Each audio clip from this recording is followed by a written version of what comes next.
Counter-Strike Global Offensive is a first-person shooter game whereby teams of 5 battle in rounds to defend or attack 2 bomb sites.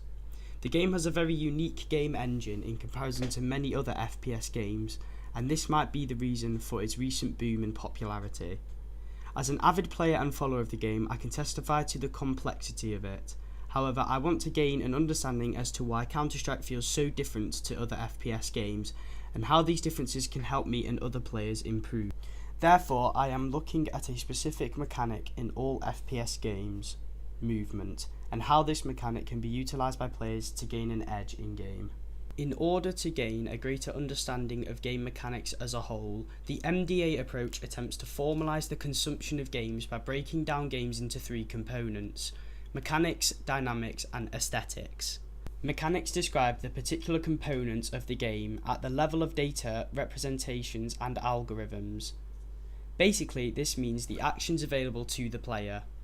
When specifically looking at the mechanics in first-person shooter games, they usually consist of the same components with slight differences between each individual game, including aiming, moving, firing, and specials.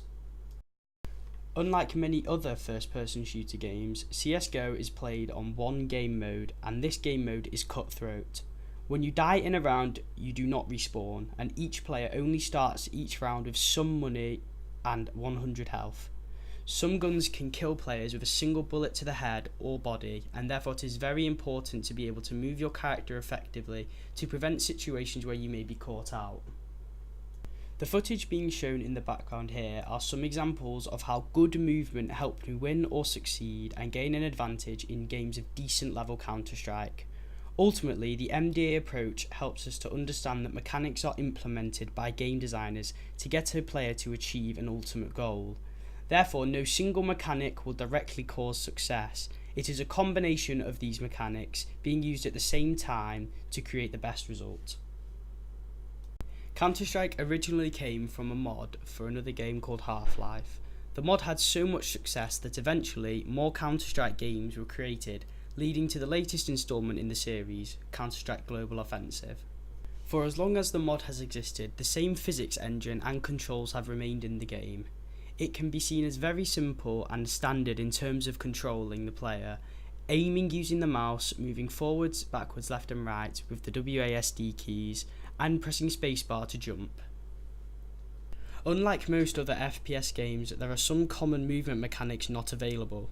For example, there is no lying down in Counter-Strike, nor is there an option to sprint. Therefore, at its core, the game is very simplistic, and there is limited room for optimizing movement speed at a lower level of gameplay. As players have improved, many very difficult techniques have been discovered to enhance movement options. For example, players have different velocities when moving with different guns in their hands. For example, all players will move at 250 velocity when they hold out their knife. However, when holding an AK-47, the player moves at only 215 velocity. Therefore, it is optimal to have your knife in your hand instead of a gun when maneuvering into new places around the map. One more advanced technique which I have tried to showcase in the background footage is a technique known as bunny hopping. Players have one frame to press spacebar at the same time as they reach the ground from a previous jump. This transfers their velocity forward and gains them extra momentum. Now being shown in the background is some footage of what bunny hopping looks like on specifically created bunny hopping practice maps. If a player could reach these kind of speeds in-game, or even gain speed above 250, it can give them an advantage in terms of map pressure, especially in a more competitive environment. Utilising bunny hopping in CSGO is high risk, high reward. This is important to remember, as in other FPS games it is common to find movement options made available to all players without requiring any kinesthesis or skill to be able to achieve. In a piece by Adams and Rawlings about core mechanics of video games, they present an idea that players will try to use the most dominant strategy that they know of. Applying this to Counter-Strike suggests players who are aware of bunny hopping may try to use the technique despite little practice, only because it is the optimal thing to do. However, at lower levels, it is likely that they mess up the bunny hop and are punished as a result. Therefore, in terms of movement options, until a player can become comfortable with more advanced movement, then their options are limited. This is important to remember when comparing how you can optimise and improve movement in Counter-Strike to other shooting games like Call of Duty, where more movement options are given to players with lower skill levels. However, this element changes when the players become more skilled and their advanced movement is more consistent. For example, now playing in the background have been some highlights of professional Counter-Strike players utilising bunny hopping to perfection. Take notice of how different these players' screens look in comparison to more animated movement in Call of Duty. The footage now being shown is from a popular Call of Duty professional player, Optic Pomage. He is playing a game mode which, as previously mentioned, is unavailable in Counter-Strike. However, the footage showcases him try-harding very hard to come back from behind in the game. This footage can help to show what professional level movement looks like in another first-person shooter game. In comparison to Counter-Strike, the competitive Call of Duty scene is small. I believe this is due to how hard it is to master Counter-Strike and how mesmerising the results of perfect play can be. In Call of Duty Black Ops 3, more movement options were added to the game from its previous versions. Players can now activate buttons to use jetpacks, slide, wall run and more. However, in CSGO, there is an important difference in that it is harder to utilise all movement options. In COD, players simply press a button and an animation begins. Once the animation has started, the player can only affect the direction they are moving in, but nothing else. Therefore, unlike in Counter-Strike, COD players rely on the game engine rather than their own keystrokes to move them at the optimal speed. If all players are given the same easy access to the most advanced movement options, then the game, in my opinion, has a significantly less higher skill cap.